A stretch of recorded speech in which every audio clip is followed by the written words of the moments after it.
അള്ളാഹുവിനെ നമ്മൾ വിളിക്കുന്നത് തന്നെ യാ അലീമു യാ അല്ലാഹ്, യാ അലീമു യാ അല്ലാഹ്. എന്താണ് അതിന്റെ അർത്ഥം?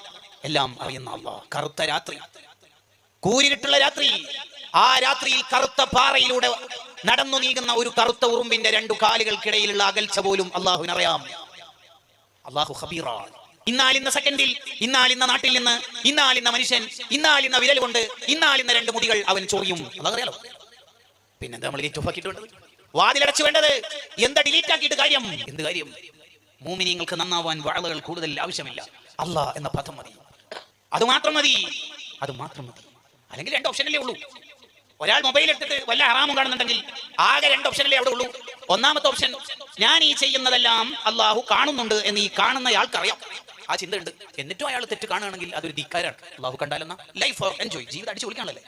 ഒന്നിക്കിൽ അതാണ് ഓപ്ഷൻ. അല്ലെങ്കിൽ വേറൊരു ഓപ്ഷൻ അവിടെ ഉള്ളത് എന്താ? ഞാൻ ഈ ചെയ്യുന്നതൊന്നും അള്ളാഹു കാണുന്നില്ല എന്ന്. അതൊരു കുഫറല്ലേ? കാരണം കാഴ്ചയില്ലാത്ത അള്ളാഹുലല്ലോ എന്റെ വിശ്വാസം. ഒന്നാമത്തെ ധിക്കാരാണ്, രണ്ടാമത്തത് കുഫറുമാണ്. ഇതേ മോനെ തന്നെ 2ാം ക്ലാസ്സിൽ മദ്രസയിൽ നിന്ന് പഠിച്ചിട്ടുണ്ട്. സമീഉനിൽ ബസീറു വൽ മുതകല്ലിമു ലഹു സിഫാത്തുൻ സബഅത്തുൻ തൻതളിമു. അല്ലെങ്കിൽ അതിന്റെ മലയാളം പഠിച്ചിട്ടുണ്ടാവും. എല്ലാം കാണും അല്ലാഹു, എല്ലാം അല്ലാഹു. എത്ര വയസ്സിലാണ് മോനെ അത് പഠിച്ചിരുന്നത്? 7ാം വയസ്സിൽ. മോനിക്ക് ഇപ്പോ എത്ര വയസ്സായി? 17. 10 വയസ്സുണ്ട്.